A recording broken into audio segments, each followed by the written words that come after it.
Welcome to the Lurie Children's Roundtable discussion on epilepsy, surgery, and devices. I am Julie Kalkbrenner, one of the physician liaisons for Lurie, and I cover the west and northwest suburbs. It has been a pleasure to share a day's worth of epilepsy talks with you today. Some of the discussions we had were a general overview on epilepsy, infantile spasms, EEG, the keto diet, and now we'll hear about epilepsy surgery and devices. All of these sessions have been recorded and will be available on the Physician Services webpage or on our YouTube channel. The Epilepsy Surgery and Devices program will be about 20 minutes in length, and I am very proud to introduce to you Dr. Joyce Wu. She's an attending neurologist and is also the section head for epilepsy here at Lurie Children's.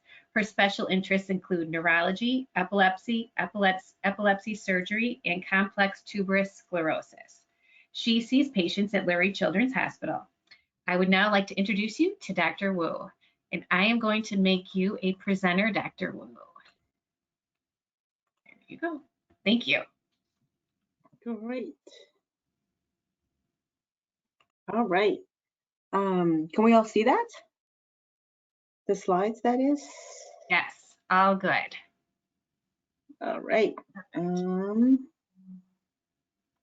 Make sure I can see my own slides. All right. Sorry, let me go back up. Okay, so thanks so much. Good evening, everyone. Like it was just mentioned, I will be talking for the next about half an hour, pediatric epilepsy surgeries and devices. Just some very basic definitions to start with. What is a seizure? So seizure, this is one of the definitions, is a transient occurrence of signs and or symptoms due to abnormal, excessive, or synchronous neuronal activity in the brain. This is a mouthful. It's also known as epileptic seizure, seizure disorder, or convulsive disorder, really used pretty much synonymously. So then what is epilepsy? We get this question a lot from either pediatricians or parents themselves. So epilepsy then is the chronic condition of the brain characterized by an enduring propensity to generate seizures, specifically epileptic seizures. A simple working definition is then 2 or more unprovoked seizures more than 24 hours apart. So this epilepsy definition is important to know that the word 2 or more is key, and so is the word unprovoked, meaning if you have febrile seizures, which is technically provoked by fever or illness, this is not considered epilepsy. If you have seizures from, let's say, low glucose, that is also considered a provoked seizure, and therefore patients who have seizures from hypoglycemia technically do not have epilepsy. So I just want to clarify that part. What causes epilepsy? This is just some of the etiologies, definitely not an exhaustive list, really broken down by prenatal or genetic etiologies, some perinatal etiologies, and some postnatal etiologies. Really anything that can injure, impact the brain can cause seizures or epilepsy. And so seizures and epilepsy really is a symptom of something going awry with the brain. How common is epilepsy? So 5 to 10% of the general population will have at least one seizure during their lifetime. 1 in 26 individuals will develop epilepsy, again, that chronic condition, in their lifetime. Cross-sectionally then, 0.5 to 1% will have epilepsy at any given point in time. So that's about 78 million people worldwide, or 3 1/3 million just in the United States. So that's how common that is. Certainly the first line is anti-seizure medications, which you may have heard a little bit earlier today. This is sort of broken down by FDA approval year and the different medications. So if you count everything up that's currently on the market, we have over 30 medications available for us to use to treat seizures and epilepsy. How successful are anti-seizure medications then? So this is an old study, and I'm bringing up an old study from the year 2000 because this data really still is very much applicable. So this was done in the UK by Quan and Brody, and they looked at untreated new onset epilepsy patients from 84 to 97, that 15-year span, with over 600 patients, again, new onset epilepsy. As we see here, the first medication, really any first medication, treats about half of those patients, meaning seizure-free in about half of the patients. By the time you have to add or change to a second medication, we're down to the teens, here 13%. By the time you have to try or add the third medication, we're down to the single digit, which is 1%. Even if you combine multiple seizure medications together at the same time, that's still single digit, slightly better at 3%. That leaves us still with about a third not seizure-free, which really continues to this day, despite all these other medications that have come along since the year 2000. Why that is still not clear to us, but we do know there are certainly risks of uncontrolled seizures.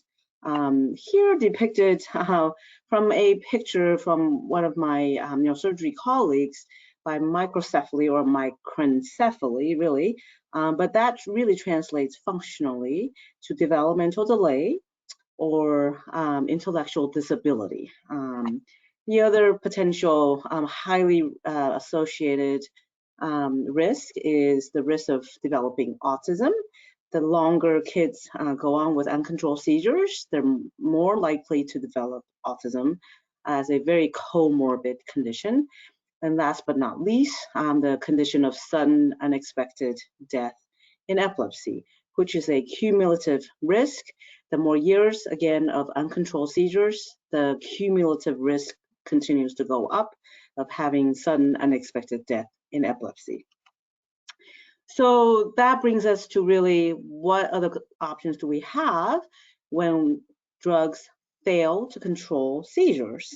So again, a very simplistic timeline here. When you have an etiology that leads to epilepsy, and when you have epilepsy and you've tried 2 or more medications and seizures continue, you are now at the medically refractory epilepsy, or oftentimes also called pharmacoresistant epilepsy. And at that point, we really need to start thinking about alternative therapies, devices, and surgeries. What are some alternative therapies? We just heard right before me, Robin Blackford just explained some of the dietary therapies. I will skip down to some of what I call big guns in terms of immunomodulations, IVIG or steroids when seizures really go uncontrolled. This is usually in the status setting or just really poorly refractory epilepsy. Then comes some devices. VNS was the first FDA-approved device, followed by responsive neurostimulation, or RNS. Lastly, deep brain stimulation is the last neuromodulation device approved by the FDA. We'll spend more time on that towards the end of the talk. Other surgical options. Resective epilepsy surgery, that has been and continues to be the gold standard if we can achieve that. Laser ablation is just a different technique rather than open craniotomy, to use laser ablation to achieve the same type of essentially resective type of surgery. And then there's corpus callosotomy, which is disconnecting the 2 hemispheres of the brain. So resective epilepsy surgery, as you can see, the first thing I want to tell you is epilepsy surgery is not the last resort. Not the last resort. Even some neurologists will continue to think that try all the medications first, then last resort is epilepsy surgery. Again, not the last resort. We start to think about resective epilepsy surgery when epilepsy is intractable, again, failed 2 or more anti-seizure medications due to inefficacy, not due to side effects. So I also want to make that very clear. Usually the seizures are debilitating, meaning kids fall with these, or they can't learn, or we start to see developmental delay, meaning making a negative impact on the child's brain. We want to see focal or partial seizures when we think of resective type of epilepsy surgery. Ideally, one hemisphere, even more ideally, can we localize within that hemisphere? And then just as importantly, where to avoid any type of resection. And so here's sort of the basic workup that we always think of. Where's the seizure focus? And the 3 tests we always start with is video EEG, MRI, and this FDG PET. Depending on the medical center, this is not always the case, meaning some centers might replace the FDG PET with another sort of functional testing. But here we rely on these 3 tests as the first battery of tests. The where to avoid question really is where is language, where is the sensory cortex, where is motor cortex, and where is vision represented on the brain. All of those areas are eloquent cortex or cortices that we want to avoid. So what usually happens, right? The first 3 tests on the left side of the screen, if they don't tell us a consistent answer as to where seizures may be coming from, or where how much the surgical extent might be, or if it's ambiguous, or they conflict among these 3 tests, what usually happens when these 3 standard tests really fail to tell us where the epileptogenic zone might be, 5th is the usual scenario, meaning we leave some electrodes behind. This might be what a CT may look like when we leave behind electrodes on the brain for days, sometimes weeks, in order to further define where in the brain these seizures might be coming from. So when we have to go to an intracranial option like this, the seizure-free rate is about 50%, give or take. This is usually the number we think of if we have to go to the intracranial route, we can perhaps make 50% of these kids seizure-free when it comes to resective surgery. So years ago, we kind of set out to say, gosh, can we do better than 50%? Do we have to go to the intracranial options? We started doing what we started calling the second battery of tests, which is really both non-invasive further testing. One of them is called magnetoencephalography or MEG. The other one is the co-registration or the superimposition or the fusion of the patient's MRI and the FDG PET. I will show you why that's helpful, but at least at that time, what we wanted to know is, again, if we can use these tests non-invasively, could we at least achieve 50% or more of that seizure freedom rate compared to the intracranial invasive recording that at that time we had to rely on. So a few slides to talk a little bit about MEG. I don't know how many pediatricians have heard of MEG, but let me give you a little bit of a background. You may remember that high school, maybe college physics, magnetoencephalography really measures and localizes the minute, tiny magnetic field generated by the electric current of neurons. There's a right-hand rule.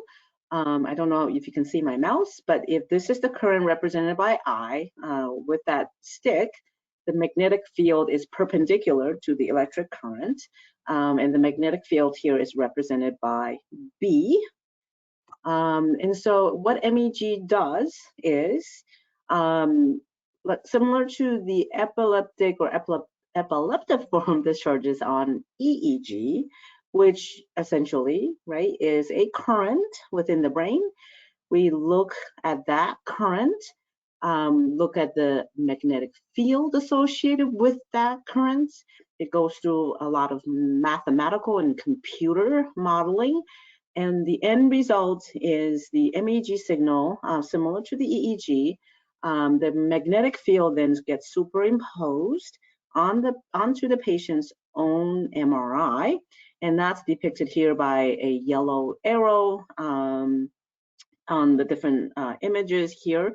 And by the time the MEG signal, like this, gets superimposed onto the patient's own MRI, the name changes to MSI, or magnetic source imaging. How good is this? Why are we relying on this particular technique in the second battery of testing?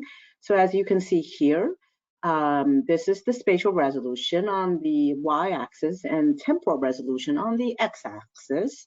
And then the different tests that often are used across different medical centers and academic centers. The yellow circle really tells you that the intracranial EEG here has the best temporal and spatial resolution. The only thing that really comes close to it is the MEG, with temporal resolution and spatial resolution very much close to the intracranial EEG without the invasiveness. So this is a table that I, for now, will skip because even many neurologists and epileptologists don't know about this. So let me skip this for the general pediatricians. So let me give you an example of how MEG could be useful in someone, let's say, that doesn't have a clear target, let's say on an MRI. Here's one example of a 19-year-old young woman with this MRI, really what we call non-lesional, or really nothing on the MRI that we can see as a potential surgical target. Here's what is a grayscale FDG PET, and what we usually look for are the pale areas, and there isn't a clear one here. Her video EEG shows that the seizure onset is really over the vertex in the middle of the head, as well as the right central area. So this, all three tests so far, is not really telling us a confluence of data, giving us enough confidence to go in for surgery at this point, right? Because all we know is that the seizures are coming from the right central area. MRI is not helpful, PET is not helpful. So we center to the MEG. This is what a dipole cluster on the MEG looks like, just very similar to that picture I just showed you. It is a very tight area that the MEG was picking up lots and lots of signals. Our neuroradiologist at that time then sort of zoomed in, if you will, with specific and special techniques. And what we see here is there's an area of cortical dysplasia here. Up here, if you can see my mouse, it's very nice and clearly delineated gray-white differentiation. Down here on the bottom of the screen, very similar, but in the middle here, this is blurred. It looks more bulging. This is characteristic of cortical dysplasia. And then here's all the different sequences of imaging now all put together. The initial image I just showed you, the MSI or MEG, and then the surface coil that our neuroradiologist did. So what happened with this patient? We took her to the operating room. That area on the MEG was in the operating room. We can record directly from the brain, and the recording directly from the brain corresponded very well to this dipole cluster on the MSI. So that area was resected completely. The pathology was indeed cortical dysplasia, as suspected from the MRI, and she's been seizure-free for many, many years. So this is one area where we can use MEG very well. So the other scenario is what happens when you have multiple lesions. The question here is not where's the target anymore. The question here is which one is the target among the multiple ones. So one of my favorite conditions is tuberous sclerosis complex. So this is an example now of a 4-year-old girl with tuberous sclerosis complex and intractable epilepsy. As you can see here, the multiple white lesions on the leftmost MRI image are showing the multiple tubers. On the rightmost, the darker image here is showing the tubers. And so what happened with her is also the initial battery, that first battery of tests, told us that, gosh, you know, she's having seizures from the left frontal, central, temporal areas. So we were like, okay, great.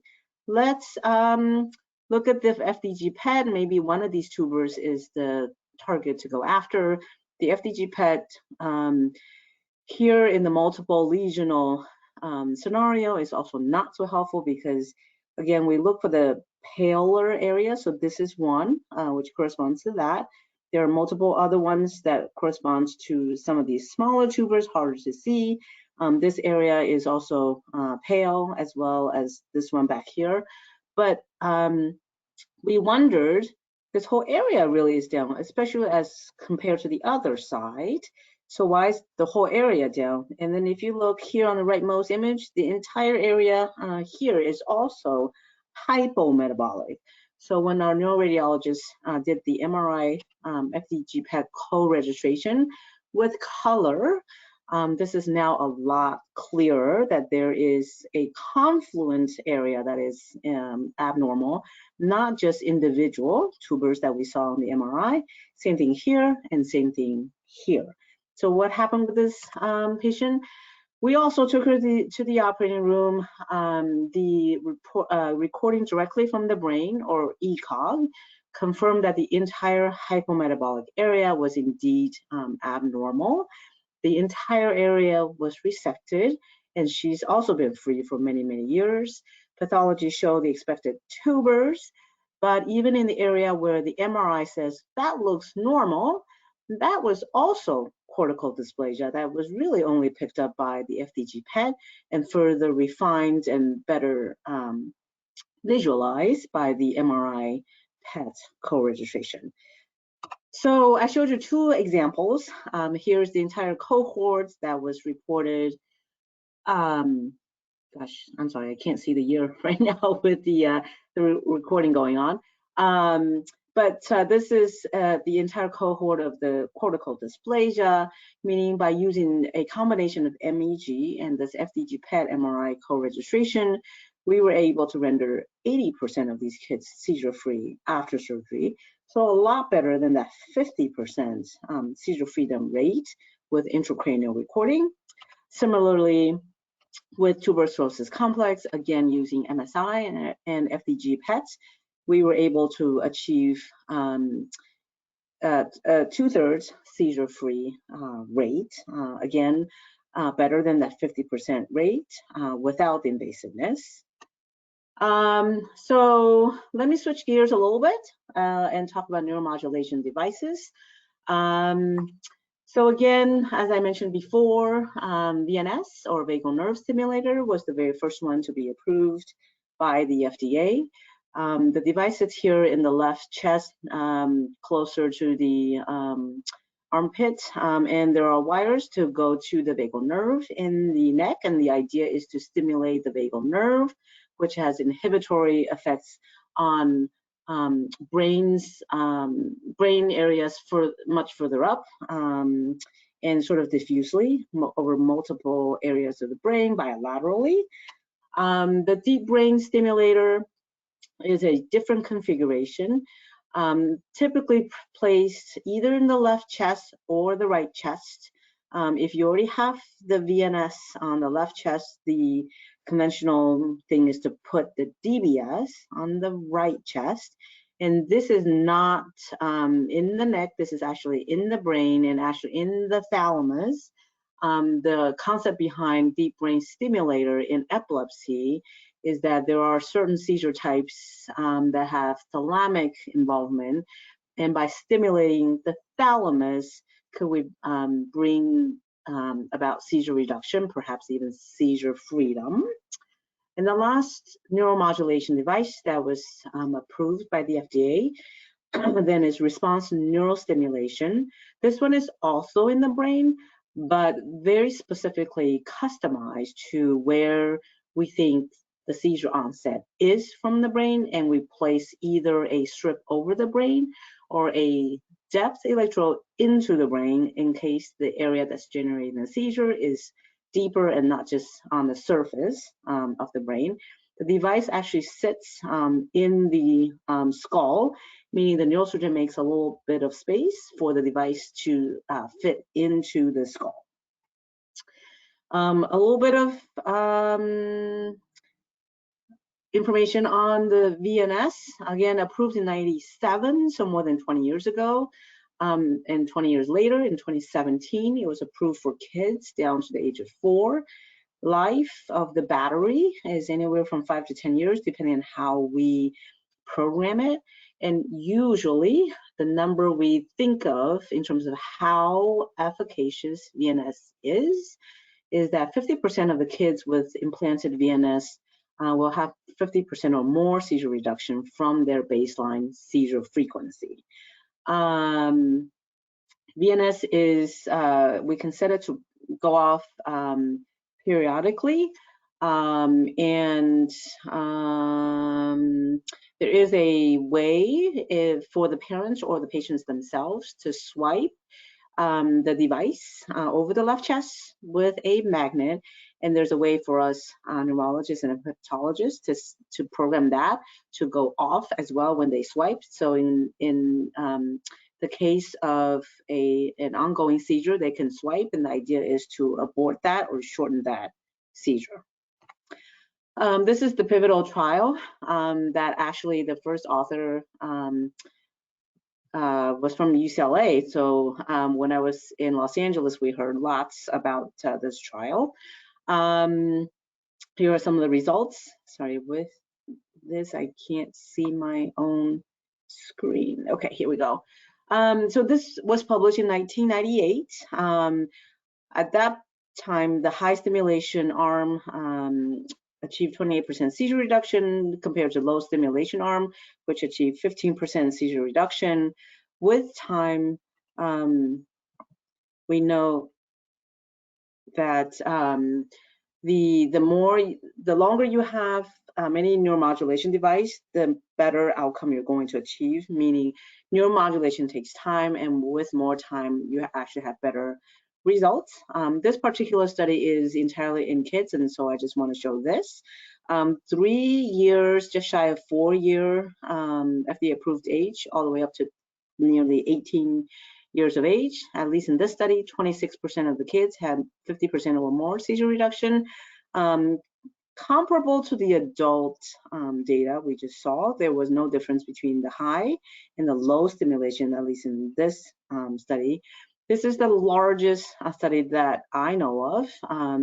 More than 300, close to 350 kids.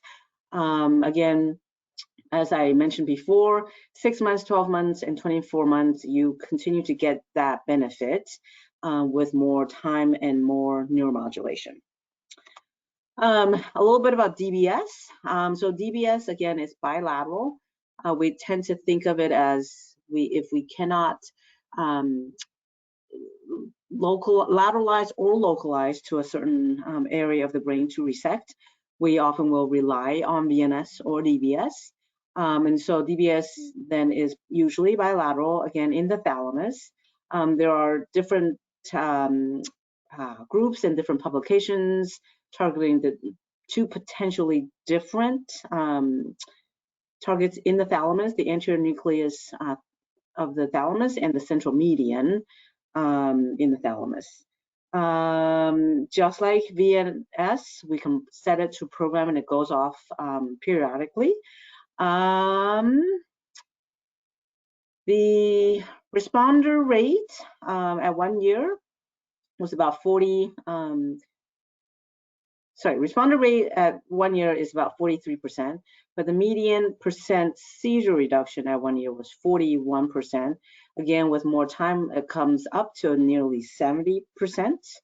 And 5 years out, 16% of the patients were actually seizure-free for at least 6 months. So again, the longer you have it, the more benefit you have. This was the pivotal trial that got the FDA approval with the SANTE trial, which stands for stimulation of the anterior nucleus of the thalamus for refractory epilepsy. Double-blind randomized trial.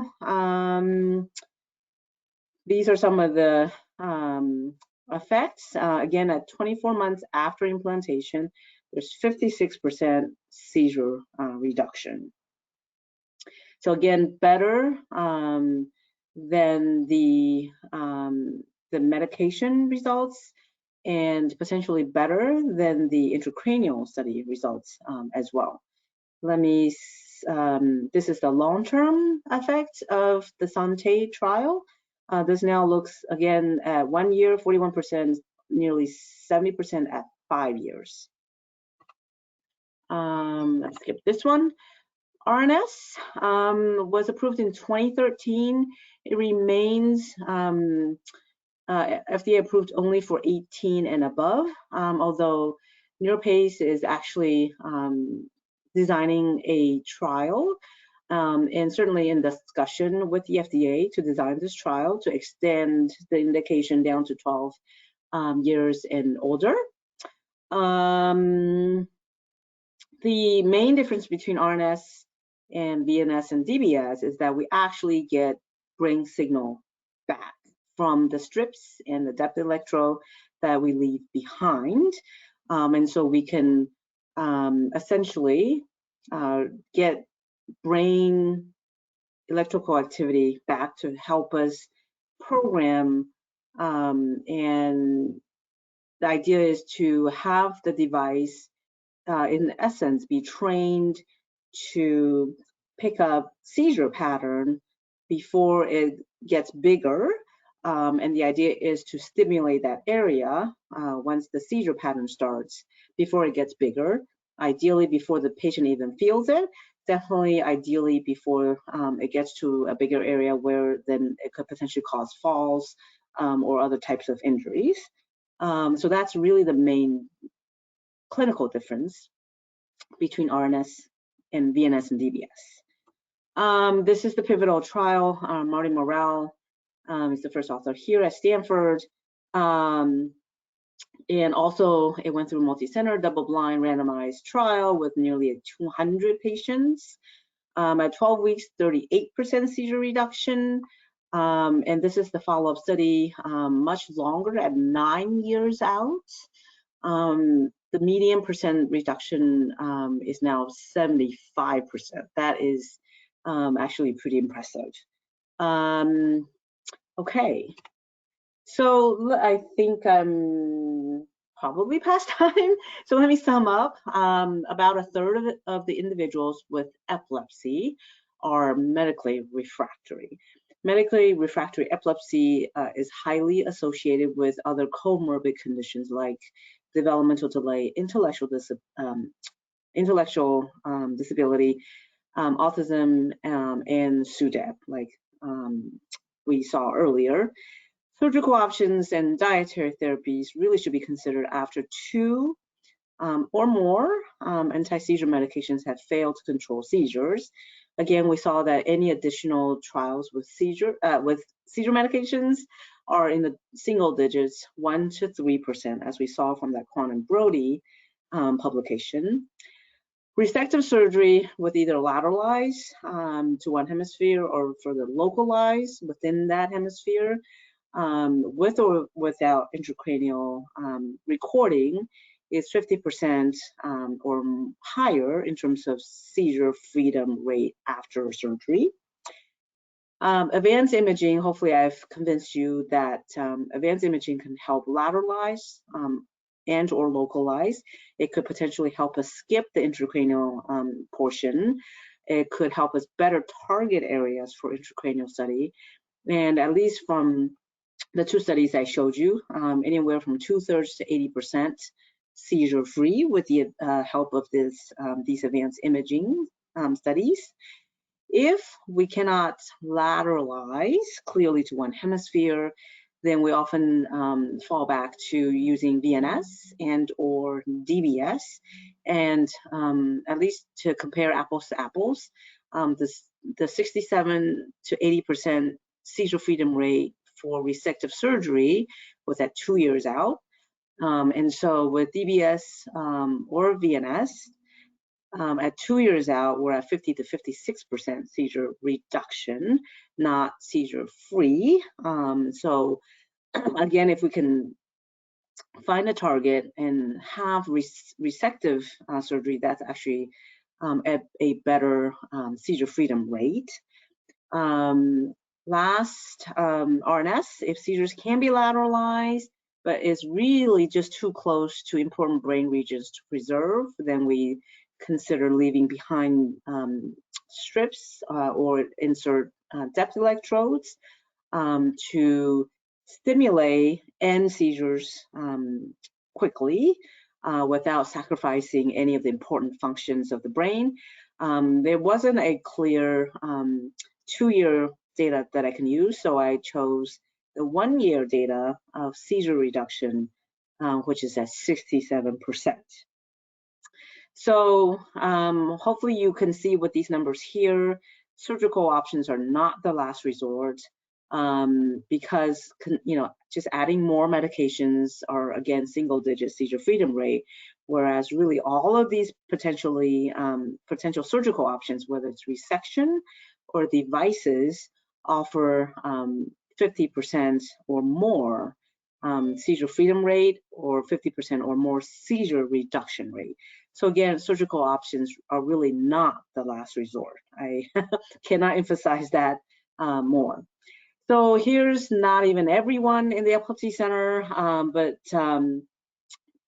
just to show you faculty, fellows, we have a psychiatrist associated with our epilepsy center, which is great. We have a neuropsychologist associated with our epilepsy center, social worker, our great APNs and nursing staff.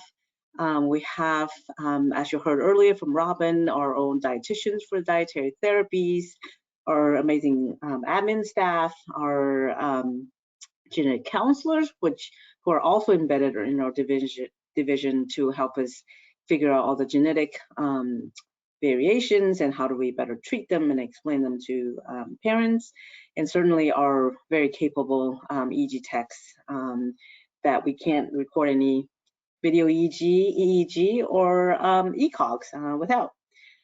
So thank you. Let me stop there. Thank you, Dr. Wu. That was an amazing presentation. All these cutting edge breakthroughs in medicine and surgery. It's wonderful that we have you at Lurie Children's. So now if there is an intervention with the device or surgery, do you still have the patients on some sort of pharma regimen? Great question. So that depends on how they do, whether it's after resective surgery or with neuromodulation devices. So as we see the seizures get better or seizures are gone, then we can start to wean off some of the medications. And so there's also sort of center to center variation with, gosh, how and when and which medication do you wean off first? And so there's an art to that as well. And that is really combined with parental, whether there's still, parental anxiety of, oh my gosh, do we really want to try coming off of some of the medications? And some parents really want to, have some of the medications come off. So we work with the parents to take some of the medications off when it's appropriate. Excellent. Okay, thank you. So I would also like to let all of the listeners know that the best way to get in touch with Dr. Wu or our Epilepsy Center is by calling the Epilepsy Center at 312-227-3540. And then we also have on this slide Dr. Wu's contact information for her email. You can also use her Epic Connect or an Epic in Basket message for those on Lurie Epic. Thank you so much, Dr. Wu. This was wonderful information, and we are so happy to have you here in the Chicago area. That concludes our program for tonight. Thank you. Thank you for having me.